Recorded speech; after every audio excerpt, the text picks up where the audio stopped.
இன்றைய தினமும் அதிமுக பொதுச்செயலர் எடப்பாடி பழனிசாமி தலைமையில் நடைபெற்ற சபாநாயகருக்கு எதிரான நம்பிக்கையில்லா தீர்மானத்தின் ஆலோசனைக் கூட்டத்திலும் செங்கோட்டையன் பங்கேற்கவில்லை. இதனைத் தொடர்ந்து அவரை சமாதானப்படுத்த அதிமுக மூத்த நிர்வாகிகள் மீண்டும் முயற்சி செய்துள்ளதை அண்மை செய்தியாக பார்த்துக் கொண்டிருக்கின்றோம். கூடுதல் விவரம் செய்தியால் நந்தினி வழங்க கேட்கலாம். நந்தினி, தற்பொழுது செங்கோட்டையனை சமாதானப்படுத்த அதிமுக மூத்த நிர்வாகிகள் மீண்டும் முயற்சி செய்து வருவதை அண்மை செய்தியாக பார்த்துக் கொண்டிருக்கின்றோம். இது குறித்தான கூடுதல் விவரங்களை பதிவு செய்யலாம். வணக்கம். செங்கோட்டையன் மற்றும் எதிர்க்கட்சி தலைவர் எடப்பாடி பழனிசாமி இடையே தொடர்ச்சியாக பிரச்சனை நீடித்து வரக்கூடிய நிலையில் தற்போது சட்டமன்ற வளாகத்திலேயே சமரச பேச்சுவார்த்தையில் முன்னாள் அமைச்சர்கள் ஈடுபட்டிருக்கிறார்கள். சட்டமன்ற வளாகத்தில் அதிமுக சட்டமன்ற உறுப்பினர்கள் செங்கோட்டையுடன் முன்னாள் அமைச்சர்கள் தங்கமணி, வேலுமணி, KP முனுசாமி ஆகியோர் தற்போது ஆலோசனை மேற்கொண்டு வருகிறார்கள்.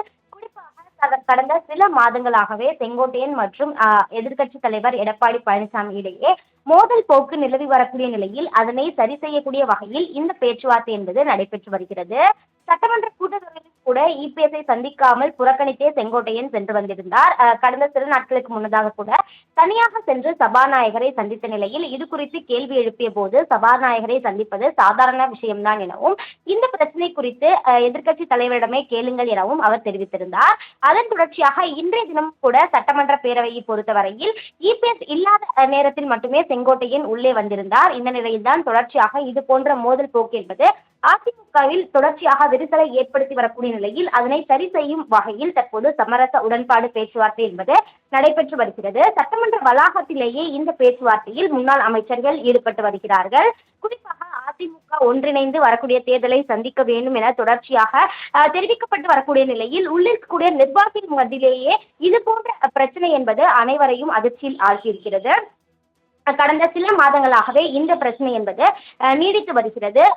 கடந்த சில மாதங்களாகவே EPS கலந்து கொள்ளக்கூடிய நிகழ்வுகளில் செங்கோட்டையன் புறக்கணித்தே வந்திருந்தார். தொடர்ச்சியாக தன்னுடைய ஆதரவாளர்களுடன் ஆலோசனையும் மேற்கொண்டு வந்த நிலையில்தான் தற்போது சட்டமன்ற வளாகத்தில் செங்கோட்டையனை சமரச செய்யக்கூடிய வகையில் முன்னாள் அமைச்சர்கள் தங்கமணி, வேலுமணி, KP முனுசாமி ஆகியோர் பேச்சுவார்த்தையில் ஈடுபட்டு வருவது குறிப்பிடத்தக்கது.